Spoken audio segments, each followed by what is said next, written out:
10వ తరగతి దాకా ఏ స్కూల్లో అయితే చదివి ఈరోజు ఇంత ఉన్నత స్థితికి వచ్చానో అదే స్కూల్ గత ప్రభుత్వం మూసేయటం జరిగింది.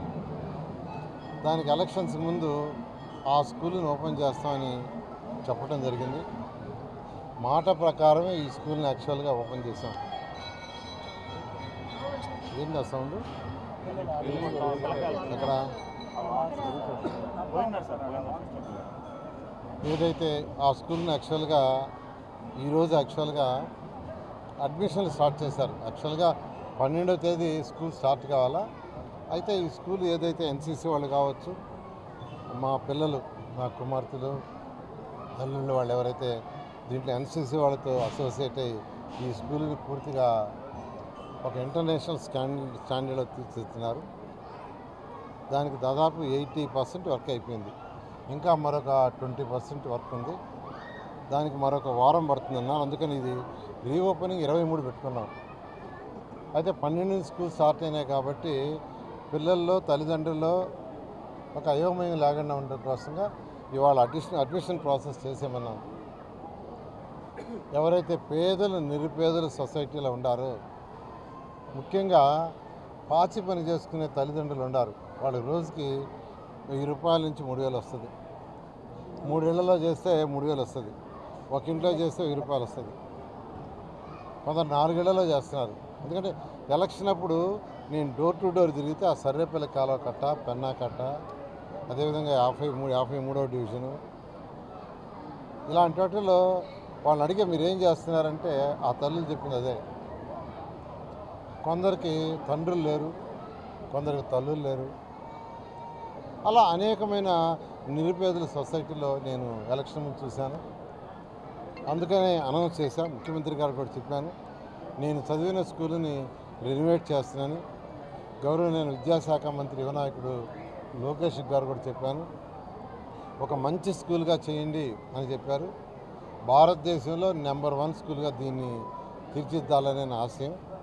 దీనికి కావాల్సిన అకాడమిక్ సపోర్ట్ కూడా, అంటే గవర్నమెంట్ ఉంటుంది, గవర్నమెంట్ తోటే అకాడమిక్ సపోర్ట్ కూడా నారాయణ గ్రూప్ ఇస్తుంది. 2014-19లో ఇదే క్యాంపస్లో పైన ఇంటర్మీడియట్ స్టార్ట్ చేయించాను. ఆ ఇంటర్మీడియట్ టీచ్ చేయడానికి స్టాఫ్ కూడా నారాయణ గ్రూప్ నుంచి ఇచ్చారు. నెలకు 6 లక్షల రూపాయలు పే చేశారు. కానీ గత ప్రభుత్వం ఆ హాస్టల్ మూసేసింది. ఒక 300 మందికి 150 మంది నెల్లూరు జిల్లా వాళ్ళకి, 150 మంది బయట జిల్లాల వాళ్ళకి కూడా ఇచ్చారు అడ్మిషన్. కానీ గత ప్రభుత్వం అది మూసేసి ఒక డే స్కాలర్ నామకే వస్తు పెట్టింది. స్కూల్ అయితే పూర్తిగా మూసేసింది. అయితే నాకు ఎక్కువ సాటిస్ఫాక్షన్ ఎందుకు ఇస్తుందంటే, ఈ స్కూలు రెనోవేషన్ అయిన తర్వాత అనేక మంది నెల్లూరులో పుట్టి పెరిగి ఉన్నత స్థాయికి పోయిన వాళ్ళు కొందరు తీసుకొచ్చి ఇక్కడ చూపించారు. డిఎస్ఆర్ కన్స్ట్రక్షన్ సుధాకర్ రెడ్డి గారు వాళ్ళ మేనేజ్మెంట్ని సుధాకర్ రెడ్డిని తీసుకొచ్చి చూపిస్తే, స్కూల్ చూడంగానే నేను కూడా నెల్లూరులో ఒక స్కూల్ చేస్తానని మూలాపేట గర్ల్స్ హై స్కూల్ని మ్యాప్ చేసుకున్నారు. దాన్ని చేయబోతున్నారు. నిన్నే నాకు యాక్చువల్గా చెప్పి పంపించారు, నాయుడు దర్శనారెడ్డి వాళ్ళు మేము కూడా ఒక స్కూల్ చేస్తాము అని. నిజంగా చాలా హ్యాపీగా ఉంది. ఇప్పటికే 4 వచ్చారు, 4 స్కూల్స్ చేస్తామని. Really I'm very happy. ఎందుకంటే ఏదైనా ఒక మోడల్గా చేసి చూపిస్తే ఎంతోమంది ఉన్నారు. దాతలు నెల్లూరులో పుట్టి పెరిగి ఉన్నత స్థితికి పోయినట్టు చాలామంది ఉన్నారు. వాళ్ళందరి యొక్క సహాయంతో నెల్లూరులో ఉన్న 54 స్కూల్స్ని ఇదే విధంగా తీర్చిదిస్తానని ఈరోజు ఈ సందర్భంగా తెలియజేస్తూ, ఈ కార్యక్రమాన్ని ఇంత సక్సెస్ఫుల్గా చేసిన అధికారులకి, ఎందుకంటే జాయింట్ కలెక్టర్ గారు దీని యొక్క ఇన్ఛార్జి, వారికి, మున్సిపల్ కమిషనర్ గారికి, ఎందుకంటే ఇప్పుడు ఈ స్కూల్ విఆర్ఐ స్కూల్ని మున్సిపల్ హై స్కూల్గా మార్చాం. అంటే మున్సిపాలిటీ వాళ్ళు కొంత బాధ్యత తీసుకుంటారు. ప్రభుత్వం స్టాఫ్ని అంతా ఇస్తుంది. పిల్లలకు కావాల్సిన ఫుడ్, మార్నింగ్ బ్రేక్ఫాస్ట్ కానీ, మధ్యాహ్నం లంచ్, ఈవినింగ్ స్నాక్స్ మున్సిపాలిటీ వాళ్ళు బేర్ చేస్తారు.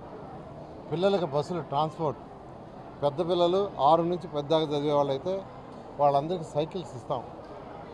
మరీ దూరంగా ఉంటే కూడా వాళ్ళు బస్సులో తీసుకొస్తారు. చిన్నపిల్లలందరినీ బస్సులో తీసుకొస్తారు. నర్సరీ నుంచి 12th దాకా ఉంటుంది.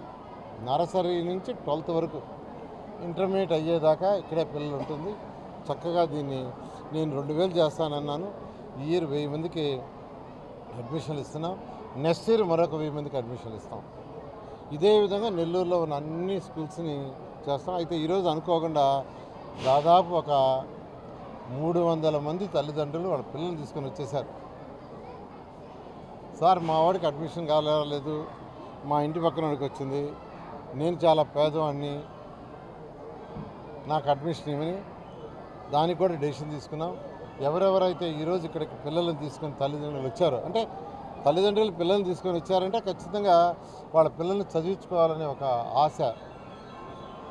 ఎందుకంటే ఏ తల్లిదండ్రులకైనా ఉండేది ఏంటంటే వాళ్ళ పిల్లవాడిని ఒక కలెక్టరు, ఒక పోలీస్ అధికారి, ఐఎస్పీ లాంటి అధికారిను, లేదంటే ఒక డాక్టర్ను, ఒక ఇంజనీర్ను, ఒక సైంటిస్ట్ను, లేదా ఒక మంచి ఇప్పుడైతే మిలిటరీ పిల్లలు మిలిటరీ చెప్తున్నారు, నేను మిలిటరీ ఆఫీసర్ని అవుతానని, వాళ్ళ ఇన్స్పిరేషన్. అలా కావాలని ప్రతి తల్లిదండ్రులకు ఉంటుంది. ఆఖరికి బెగ్ చేసుకునే వాళ్ళు కూడా వాళ్ళ పిల్లలు ఉంటే తప్పలేదు.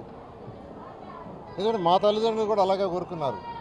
చిన్నప్పుడు మా తల్లిదండ్రులు కూడా నా కుమారుడు మా కుమారుడు ఐఏఎస్ కావాలని కోరుకున్నారు, కలెక్టర్, ఆ రోజుల్లో కలెక్టర్. కాబట్టి ఈరోజు ఒక 300 చిల్లర మంది పేరెంట్స్ పిల్లల్ని తీసుకొచ్చేసారు. వాళ్ళందరికీ అడ్మిషన్ ఇవ్వమని అధికారులకు ఆదేశించారు. అక్కడ కూర్చొని యాక్షన్ ఇస్తున్నారు. నిజంగా it is a wonderful day for me. Thank you very much.